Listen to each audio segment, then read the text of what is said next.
My name is Luna. I'm 34 years old, and for most of my career, I've worked in spaces where I was the quietest person in the room. I live in Chicago. I'm a contracts compliance analyst by title, one of those roles people assume is administrative, procedural, replaceable. I read documents, I check boxes, I send polite emails with tracked changes. That's how they see it. That's how they see me. I've always had a soft voice. Not timid, just measured. I don't interrupt. I don't dominate meetings. I don't compete for oxygen in crowded conference rooms. I listen, I take notes, I remember things. And when you're a woman who listens more than she speaks, people often mistake that for a lack of power. This story isn't about revenge. It's not about exposing corruption in some dramatic cinematic explosion. No one flips a table, no one screams, no one gets arrested in handcuffs. It's about something quieter. It's about a contract.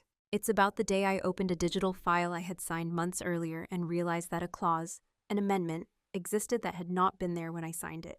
I found a secret amendment in my contract that wasn't there when I signed it. That sentence still feels surreal to say out loud. Someone had rewritten my obligations after the fact. Not in a way that was obvious, not in a way that would catch attention at a glance. It was subtle, buried. Legal language shifted just enough to alter risk, responsibility, and liability onto me. If you've ever been the reliable one, the competent one, the one who fixes problems without needing credit, then you understand how easily that reliability can be weaponized. Over the course of this story, I'm going to walk you through who I was in that office, how small dismissals slowly normalized, how silence became a strategy instead of a wound, and how discovering that amendment didn't make me angry. It made me precise. There's no dramatic showdown. There's no triumphant speech. What happened instead was slower and far more permanent. This is a story about documentation, about leverage, about the difference between being underestimated and being unprotected. And it's about what changes inside you when you realize someone assumed you would never look closely enough to notice. I won't exaggerate. I won't dramatize. I'll tell it the way it unfolded, step by step, the way contracts are supposed to be written. Carefully, because sometimes the most powerful move isn't confrontation. It's clarity. Have you ever discovered something small that changed the way you saw everything that came before it? When I joined Halstead & Rowe Consulting, I was introduced as the detail person, not the strategist, not the negotiator, not the one in the room when deals were verbally shaped. I was the one who cleaned it up. In meetings, I sat slightly off-center, not at the head of the table, not even directly among the senior partners, close enough to hear everything, far enough to be forgotten once the decisions were made. If a client asked a technical question about liability caps or indemnification clauses, someone would turn to me and say, "Luna will handle the language," as if language were decorative, as if words didn't define exposure, risk, and responsibility. I wasn't ignored. That's the subtle part. I was appreciated, praised for being thorough, complimented on being dependable, relied on when something needed fixing at 9:47 p.m. But appreciation without authority is a quiet kind of invisibility. They saw me as safe. I didn't challenge partners in front of clients. I didn't fight for credit when my revisions prevented a compliance issue. I didn't correct people when they summarized my role inaccurately. I told myself it was strategic humility. And maybe at first it was. My inbox was always full of forwarded threads with a short message attached. "Luna, can you take care of this?" "Luna, just adjust the wording." "Luna, small tweak, shouldn't take long." It often wasn't small. It often did take a long time. But I didn't complain. I documented. Every version of every contract that passed through my hands was saved in a personal encrypted archive. Not because I distrusted anyone, but because I believed in traceability. Version histories tell stories people forget. I printed the final signed agreements for my own records. Not secretly, not hidden, just methodically. If someone had asked why, I would have said, professional habit. The truth was simpler. I've never trusted memory over ink. In performance reviews, I was described as steady, low maintenance, extremely loyal. Loyal is an interesting word. It often means you won't disrupt the system. And I didn't, not outwardly. I absorbed last-minute changes. I absorbed implied expectations. I absorbed assumptions that if something was unclear, I would stay late to clarify it. When new hires arrived, confident, louder, sometimes less qualified, they were encouraged to own the room. I was encouraged to keep things running smoothly. There's a role organizations assign to women like me: reliable, composed, useful, non-threatening. I wore tailored blazers, neutral colors. I spoke calmly, even when correcting senior attorneys. I learned to deliver disagreement as a suggestion, never a contradiction. Over time, people stopped double-checking my work. Not because they feared me, but because they trusted me. Trust can be empowering. It can also be dangerous, because when people assume you will always protect the structure, they stop noticing what protects you. I didn't feel mistreated. That's important. There was no dramatic incident, no humiliation, no shouted insult, just a pattern of subtle positioning that kept me indispensable but never central. If something went wrong, I would be asked how it slipped through. If something went right, the partner who presented it would receive praise. And I told myself that was fine. I preferred stability over spotlight. I preferred influence through precision. What I didn't realize was that being perceived as quiet doesn't mean you're harmless. It means people stop imagining you would ever question the terms placed in front of you. And that assumption is where the story truly begins. The first time something felt off, it didn't look like betrayal. It looked like efficiency. We were closing a mid-sized contract with a logistics partner. Routine, low drama. I had drafted the agreement from scratch, built in standard liability protections, defined scope limitations, and structured termination language cleanly. I sent the final draft to Evan, one of the senior partners, for review before the client's signature. He replied 20 minutes later, made a few minor adjustments, should be good to go. Minor adjustments. That phrase again. Normally, I would run a red line comparison immediately. It's instinct. But that afternoon, I was juggling 3 other deadlines and a compliance audit request. I skimmed his email, saw no visible attachments labeled revised, and assumed he had meant formatting edits and comments.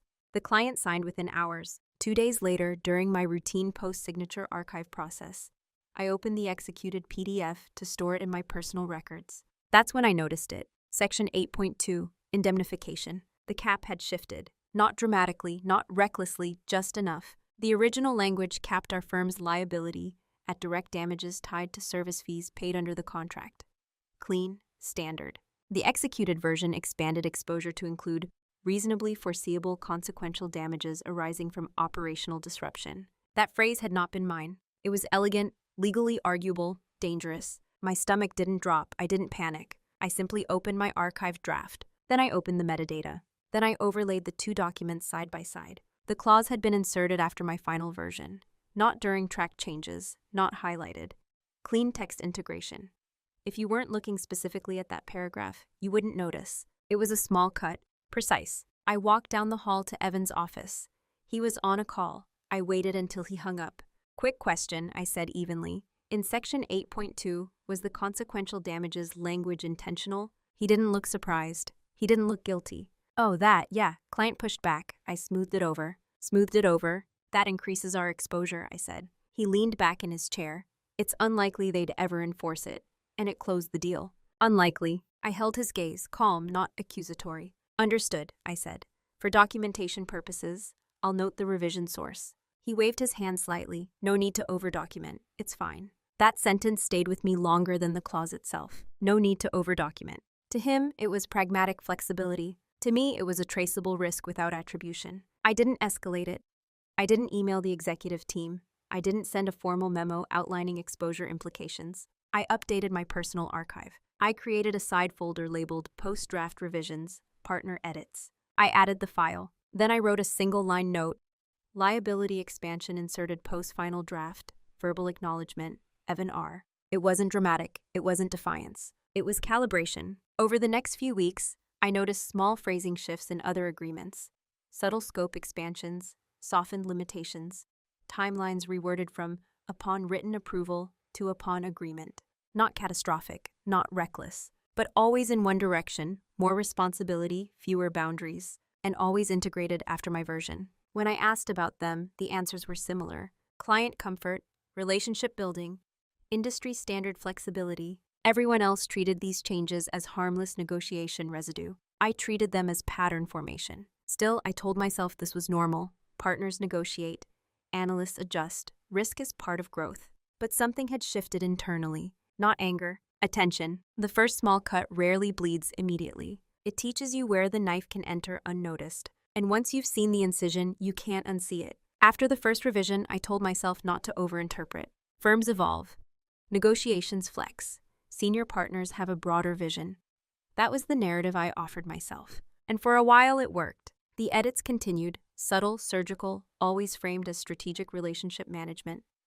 Scope widened by implication, timelines softened into ambiguity, liability language tilted gently away from containment. Each time, I would discover the shift only after execution, during my private archiving ritual. Each time, I would ask, calmly, without accusation. And each time, the response carried the same undertone. You worry too much. It's within tolerance. This is how business scales. There's a particular kind of dismissal that doesn't sound hostile. It sounds paternal, reasonable, almost kind. That's what made it effective. In meetings, I began noticing something else. When I raised concerns before final drafts, carefully, diplomatically, my points would be acknowledged and then reframed by someone louder. Yes, that's technically true, a partner might say, but we don't want to appear rigid. Rigid, a word that hovers uncomfortably close to difficult. If I pushed once more, the room's energy shifted, not aggressive, just impatient. And I felt it, that subtle social cue that says, don't be the obstacle. So I adjusted my tone further, softer, more inquisitive. Perhaps we could consider, would it make sense to clarify? One potential exposure might be, the more carefully I spoke, the more my concerns were categorized as theoretical rather than practical. Meanwhile, the firm praised its agility, deals closed faster. Clients complimented the flexibility, revenue ticked upward. Nothing exploded, no lawsuits, no immediate consequences, which made my caution look excessive. That's how normalization works. Not through confrontation, but through repetition without visible fallout. At my annual review, my managing director smiled warmly. You're invaluable, Luna, truly, but sometimes you get stuck in worst-case scenarios. I nodded. He continued. We need you thinking commercially, not just protectively. Commercially. As if protection and commerce were opposing forces. I didn't argue. I asked questions, clarifications, examples. But internally, something unsettled me. Protection wasn't fear. It was architecture. Still, I rationalized. Maybe I was too conservative.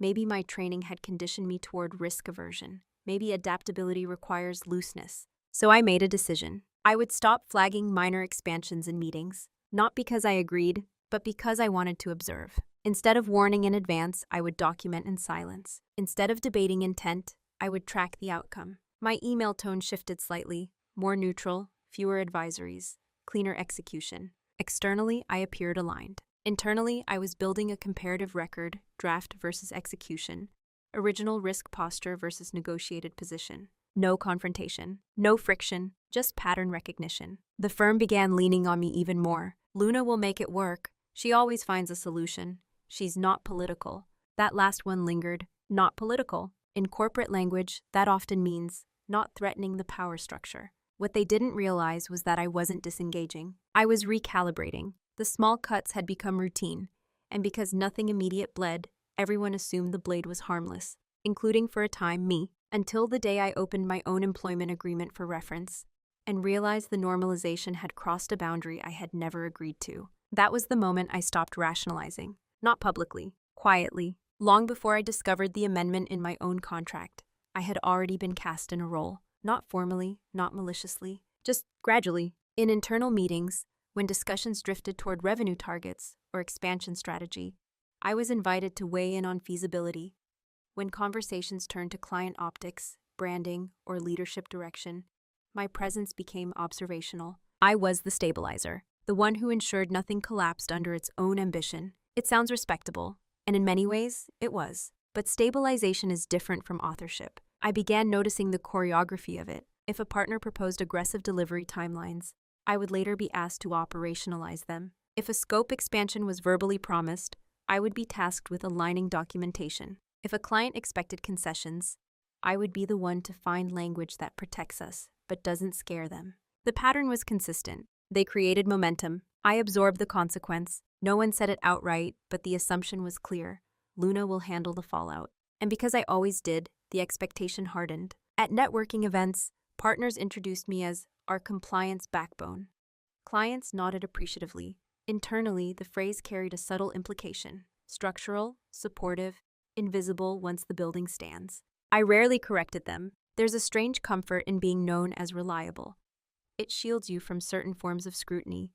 People don't question your loyalty. They don't perceive you as a challenger. But reliability without defined boundaries becomes elasticity. and elasticity stretches. One afternoon, during a quarterly strategy session, I watched as a new initiative was outlined: faster contract turnaround, looser pre-approval review, and more autonomy for senior partners to modify terms during negotiation. The room buzzed with enthusiasm. "Clients want responsiveness," someone said. "We can't bottleneck everything through compliance," another added. No one looked at me directly when that was said, but I felt the shift. After the meeting, my managing director stopped by my desk. "Don't take that personally," he said lightly. "We just need to move faster." "I understand," I replied. And I did. Speed matters, growth matters, but speed without safeguards becomes exposure. That night, I went home and opened my original employment contract. Not because I suspected anything specific, just because I wanted clarity on role scope. The document described my responsibilities as advisory and oversight-based. Final approval authority remained with partners, which meant that when they modified terms, accountability technically remained theirs. Technically. In practice, however, every executed agreement flowed through my department for archival and compliance certification. My signature appeared on internal compliance confirmations attached to finalized deals, not as a negotiator, but as a verifier. It was a subtle positioning. Publicly, I was not a decision maker. Operationally, I was the last checkpoint. If something failed, who would be questioned first? The one who negotiated risk into existence? Or the one whose name appeared on the compliance confirmation? That realization didn't make me angry. It made me still. I began to understand the role more clearly: reliable, useful, visible enough to absorb responsibility, invisible enough to exclude from credit. And here's the truth: I had accepted it because it felt safer to be indispensable than to be influential. Influence invites resistance. Indispensability invites dependency. But dependency can quietly morph into liability. I didn't confront anyone. I didn't rewrite my job description. I simply adjusted how I perceived the structure I was standing inside. Because once you recognize the role assigned to you, you can decide whether to continue playing it or redefine the terms entirely. The day I found the amendment in my own contract wasn't dramatic. There was no storm outside, no confrontation waiting in the hallway, no ominous music playing in the background of my life. It was a Tuesday, ordinary, quiet. I had opened my employment agreement because HR had sent a company-wide memo about updated bonus structures tied to expanded operational responsibility. The phrasing caught my attention, not because of what it promised, but because of what it implied.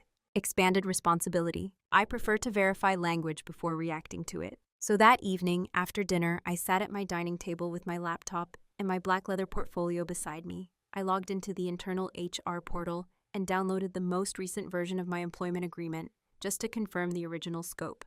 When the PDF opened, nothing looked unusual at first glance. My name, my title, compensation terms, standard confidentiality, and non-compete clauses. Then I scrolled. Section 4, Duties and Authority. There was a subsection I didn't recognize. 4.3, Expanded Oversight Liability. The wording was clean, professional, seamlessly integrated. It stated that as Senior Contracts Compliance Analyst, I bore responsibility for ensuring the adequacy and enforceability of all executed agreements processed through the Compliance Department, including liability exposure arising from insufficient review. I paused. That language had not been there when I signed. I know this not because I have a perfect memory, but because I keep copies. I opened my archived PDF, the version I had printed and stored the week I signed the agreement 2 years earlier.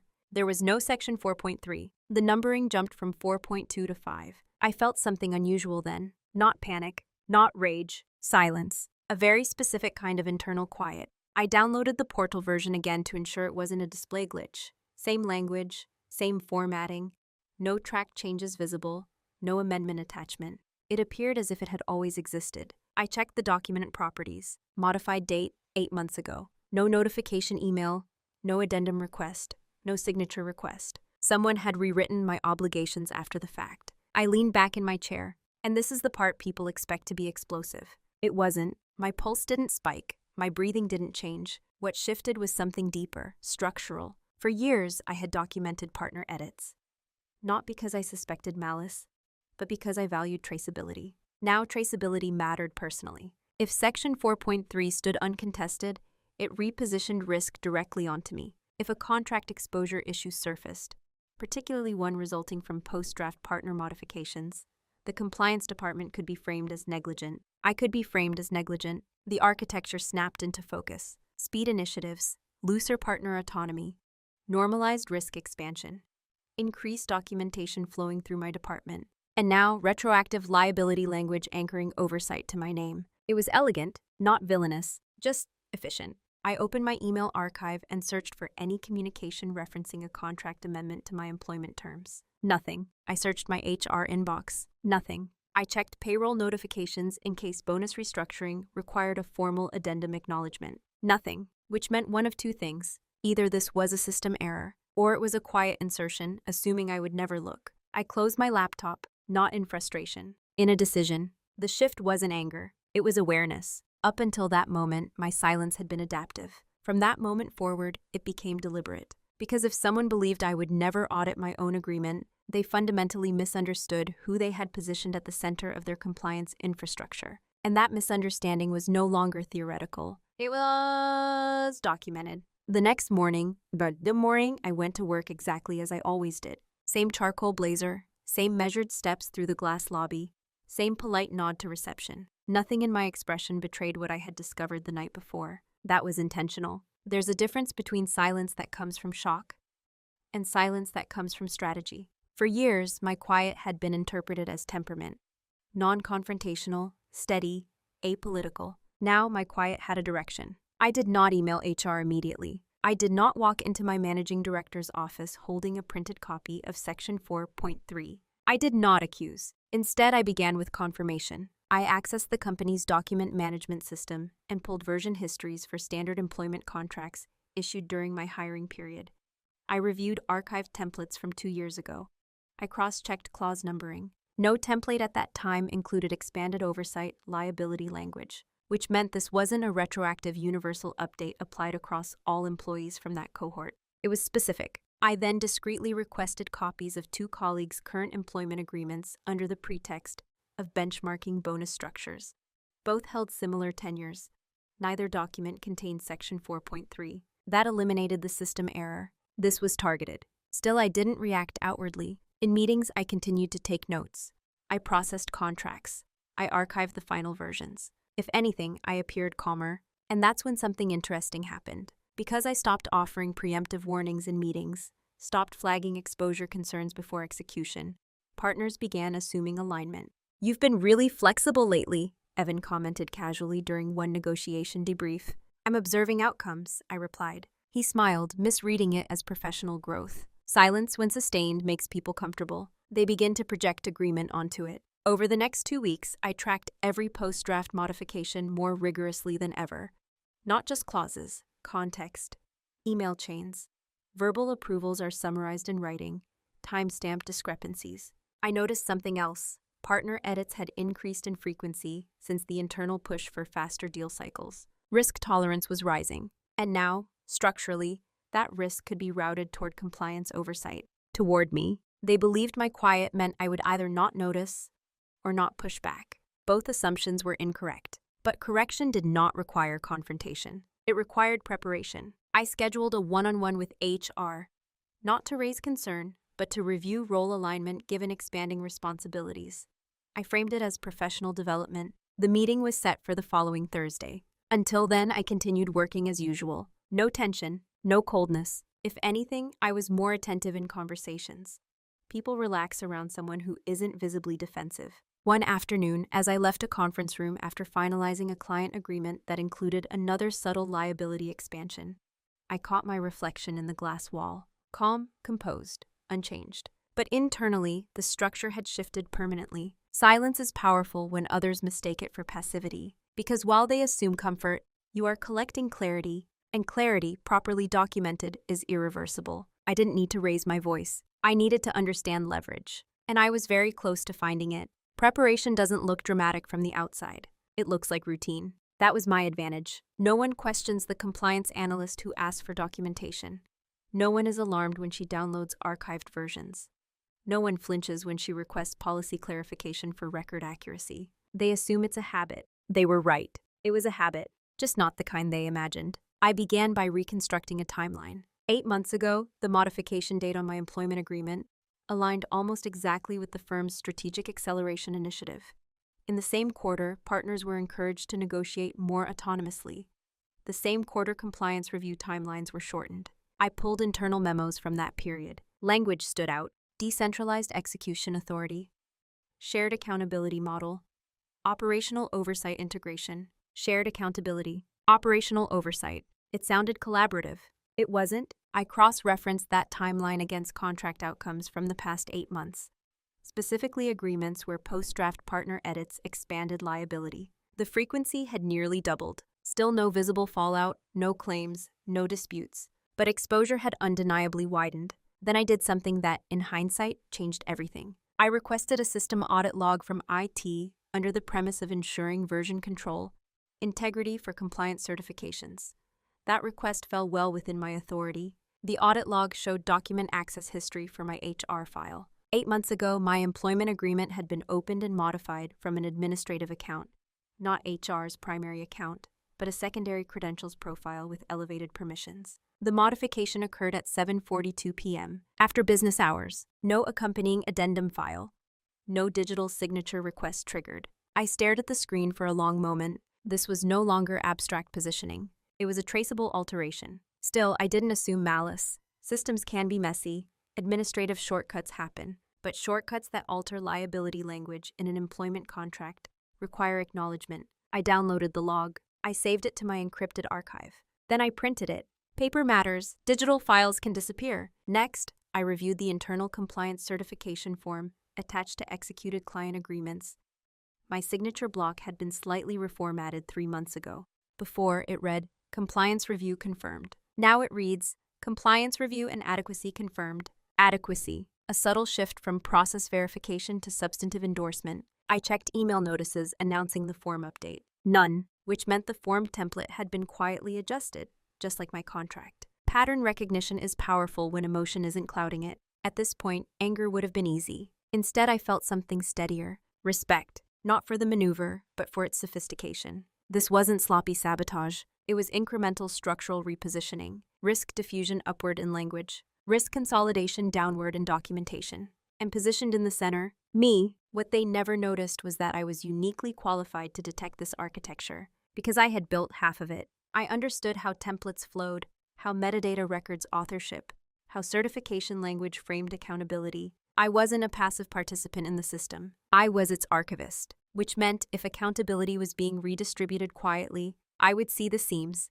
By the time Thursday approached, my scheduled meeting with HR, I wasn't walking in with suspicion. I was walking in with a mapped structure, timeline, version history, comparative clauses, audit logs, not to accuse, to clarify. Because once you document enough patterns, you don't need confrontation. You need an explanation. And explanations, when requested calmly with evidence, create pressure no one can ignore. The meeting with HR lasted 42 minutes. I remember because I noted the time when I walked in, 10:03 a.m., and again when I stepped out, 10:45. Not out of anxiety, out of habit. Marianne, our HR director, greeted me warmly. She had always liked me. I was the employee who never generated friction, never escalated unnecessarily, never required mediation. I'm glad you scheduled this, she said. Like, you've taken on so much lately. I'd like to review role alignment, I replied evenly. Specifically in light of expanded operational responsibility. The phrasing was deliberate, neutral, professional. She nodded. Of course. I placed my black leather portfolio on the table and opened it slowly, not theatrically, not aggressively, just methodically. First, I slid forward a printed copy of my original employment agreement. Then beside it, the current portal version. I keep personal archives of signed documents, I said calmly. Section 4.3 does not appear in the executed version I signed 2 years ago. Marianne leaned in. Her expression shifted, first confusion, then concentration. That's strange, she murmured. I also reviewed template versions from that hiring cohort, I continued. No other agreements contain this clause. Silence, not hostile, just careful. I then placed the audit log on the table. This shows modification through an administrative credential 8 months ago. There was no addendum request or digital acknowledgement sent to me. Marianne's posture changed slightly, straighter, more formal. I wasn't aware of this, she said, and I believed her. This wasn't HR policy. It was a structural maneuvering that likely originated elsewhere. I'm not making an accusation, I said quietly. I'm seeking clarification. The clause assigns liability for the adequacy of executed agreements processed through compliance. Given that partners retain final negotiation authority, this shifts accountability materially. I didn't raise my voice. I didn't accuse a name. I studied architecture. Marianne inhaled slowly. Let me investigate this. Of course, I replied. In the meantime, I'd appreciate written confirmation that no amendment to my employment terms is valid without my signed acknowledgement. It was a simple request, completely reasonable. She nodded. Yes, that's standard. We both knew what that implied. If no acknowledgement existed, then Section 4.3 had no enforceable standing. That was the private reveal. Not dramatic, not explosive. Just a structural fault line exposed under soft lighting. As I left the room, I didn't feel victorious. I felt clear. Because leverage isn't loud. It's the moment you realize the architecture only works if you remain unaware. And I was no longer unaware. That afternoon, I continued my work as usual.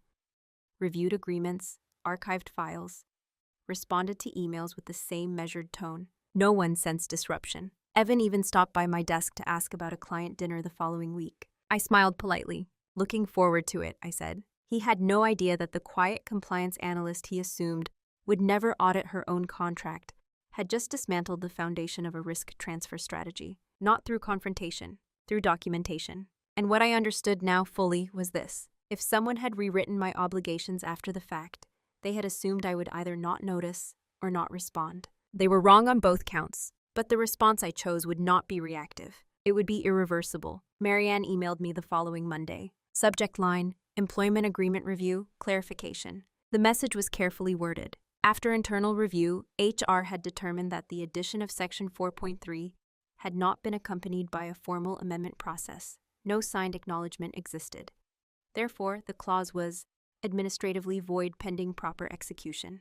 Administratively void. Such a gentle phrase for something so significant. The email concluded by stating that the document in the HR portal would be reverted to its originally executed version and that future changes would require a formal addendum and signature. No apology. No explanation of how it happened. Just a correction. I read the email twice, then I archived it.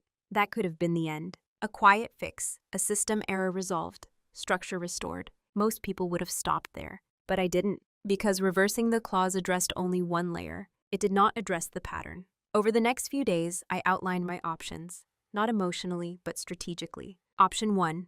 Accept the correction, continue working as before. Resume preemptive warnings in meetings. Trust that the architecture would stabilize. Option 2. Escalate formally. File a written complaint about unauthorized contract alteration. Trigger internal investigation. Create visible tension. Option 3. Restructure my position entirely, using the documented pattern not as a grievance, but as leverage. The third option was the only irreversible one, and irreversible decisions require calm. I spent that weekend reviewing my archive, not just my employment agreement, but every documented instance of post-draft liability expansion over the past year. There were enough to establish a systemic trend, not misconduct. Trend: if exposure issues ever surfaced, the firm would face scrutiny around governance controls and version management. As the compliance lead, I understood those controls intimately, which meant I also understood their vulnerabilities. On Sunday evening, I opened a blank document. Title: Independent Compliance Consultancy Framework. I began outlining a service model: external advisory, risk architecture auditing, contract governance restructuring. The same expertise I provided internally, formalized as an independent service. Not immediately, but soon. Then I drafted a proposal, not resignation, not ultimatum, a restructuring. If the firm valued accelerated negotiation autonomy, it required independent oversight to preserve governance integrity. That oversight could no longer sit inside a structure where documentation authority and negotiation authority blurred. It needed separation, and I was uniquely positioned to provide it. On Tuesday morning, I requested a strategy meeting with my managing director and Evan. Subject line: Compliance Structure Optimization Proposal. No accusation, no reference to the amendment, just optimization. They scheduled it for Friday. Between Tuesday and Friday, I did not change my behavior. I attended meetings, I finalized agreements, I archived documentation. But internally, the decision had crystallized. I would not fight to remain the invisible stabilizer absorbing redistributed risk. I would redefine the architecture so that my expertise sat above the structure, not inside it. If they declined, I was prepared to leave, with documented clarity and a fully formed consultancy model ready for launch. That was the irreversible choice, not revenge, repositioning. Because once you see how quietly risk can be reassigned, you either guard yourself within the system, or you redesign your relationship to it entirely. On Friday, I walked into the strategy meeting carrying my black leather portfolio, not to defend, to propose. And for the first time in years,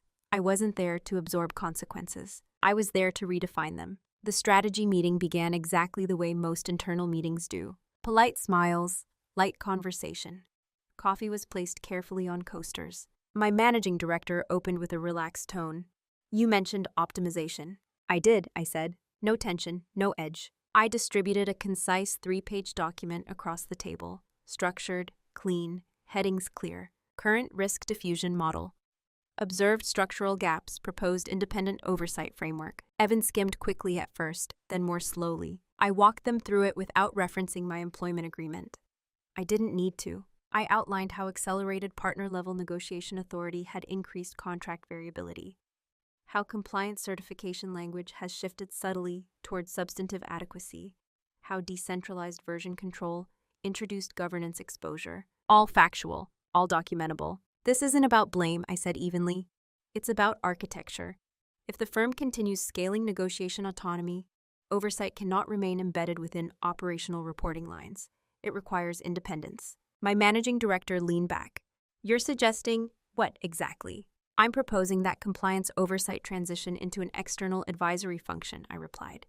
"Independent audit review of executed agreements, quarterly governance reporting, risk exposure mapping." Evan frowned slightly. "You want to outsource compliance?" "No," I said calmly. "I'm offering to restructure it." Silence, not hostile. Measured. "You'd leave your current role?" my director asked. "Yes, transition period of 60 days. During that time, I would document process controls, establish audit protocols, and then operate independently under a service agreement. No threats, no ultimatums, just structure." The room felt different now. For years, I had been the quiet implementer, the stabilizer. Now I was the architect. "What's prompting this?" Evan asked carefully. I held his gaze steady. "Structural clarity," I said. "The current model diffuses negotiation authority while concentrating certification accountability. That misalignment creates governance vulnerability." I didn't mention Section 4.3. I didn't mention the audit log. But I didn't need to. They understood enough. My director tapped the edge of the proposal with his finger. "And if we decline, then I'll pursue the consultancy independently," I replied. "There's market demand for governance realignment in scaling firms." Still calm, still measured. The power in the room had shifted, not because I raised my voice, but because I was no longer positioned beneath the structure. I had stepped outside of it. The meeting ended without resolution. They needed time. Of course they did. Over the next 2 weeks, nothing outwardly changed. I continued my duties.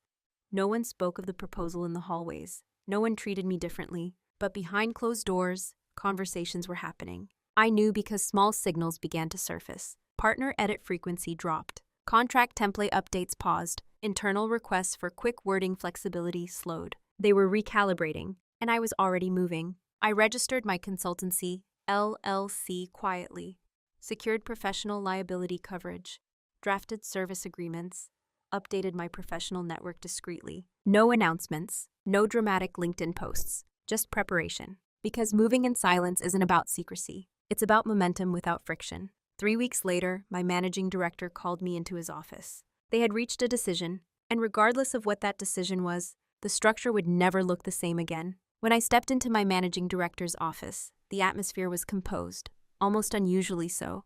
Evan was already seated. That told me everything I needed to know. They had discussed this thoroughly. My director gestured for me to sit. His tone was measured. "We've reviewed your proposal carefully." I nodded, waiting. "We agree the current model has vulnerabilities." That was the first admission. Not of wrongdoing, of structure. He continued, "However, transitioning compliance externally feels disruptive." Disruptive, a word often used when stability has been mistaken for control. "So instead," he said, "we'd like to redefine your role internally. Expanded authority, direct reporting to executive leadership, formal veto power on liability expansions." It was a strong offer. On paper, it looked like recognition, but I had already considered this possibility. Internal elevation would increase visibility. It would not eliminate structural dependency. "I appreciate the offer," I said calmly. "But the architecture remains embedded. Oversight functions most effectively when it is independent from revenue incentives." Evan exhaled quietly. "You're serious about leaving," he said. "Yes." No emotion attached. Just clarity. There was a pause, a longer one this time. What timeline are you envisioning? My director asked. 60 days for structured transition. I will document all compliance workflows, create risk exposure matrices for current active agreements, and deliver a governance review framework. After that, we can discuss an external advisory contract if desired.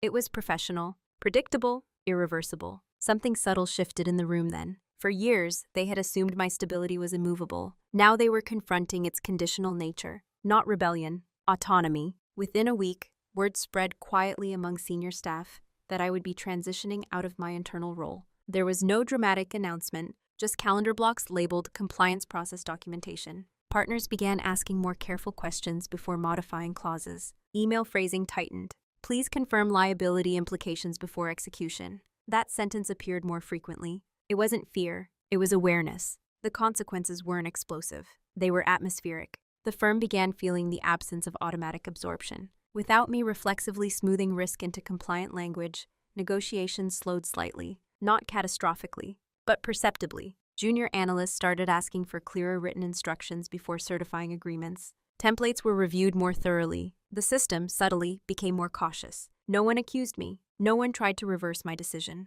But there was a quiet realization settling in leadership. The invisible stabilizer had been the structural hinge, and hinges matter most when removed. One afternoon, Evan stopped by my desk. I didn't realize how much weight you were carrying, he said quietly. I was carrying what was assigned, I replied. He nodded. No defensiveness, just recognition. That was the beginning of consequences, not punishment, not collapse, recalibration. Because when someone who has quietly absorbed risk steps aside, the structure doesn't explode. It reveals itself. By week 4 of my transition period, the atmosphere had changed in ways that were difficult to name, but impossible to ignore. Meetings ran longer, not because people were arguing, because they were thinking. Clause expansions that once passed with a casual, "we'll smooth that out later," were now met with, "let's document the exposure first."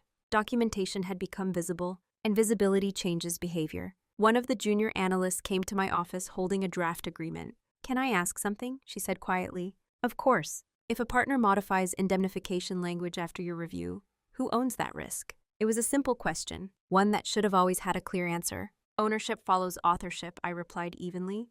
"If changes occur post-review, documentation should reflect that." She nodded slowly. "I didn't realize how much you tracked." I smiled slightly. Tracking is different from controlling. Word travels in offices the way air does, unseen but felt. Within days, partners began requesting written confirmations for clause adjustments before execution.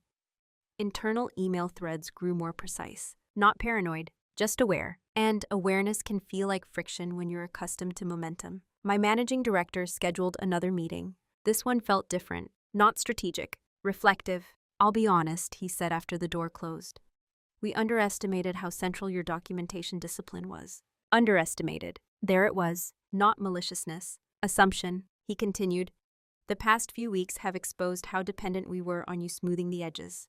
I wasn't smiling, I said gently. I was containing. He exhaled. "We'd like to revisit the internal promotion offer." It was sincere, a stronger title, executive reporting line, formalized authority. For a moment, I allowed myself to consider it. Not because I was tempted, but because it deserved evaluation. Recognition feels validating, but validation doesn't equal structural change. "If I remain internally," I said calmly, "oversight remains financially tethered to revenue incentives. The tension will resurface." He didn't argue, because he knew. "What if we formalize the external advisory model?" he asked. "Retain you under contract?" That was the first time the proposal had shifted from resistance to negotiation. It wasn't panic, but it was proximity to it. They were realizing that without an independent governance architecture, scaling would eventually outpace containment. And if exposure surfaced later, documented patterns would matter. The same documentation that they once considered excessive. "It's possible," I said.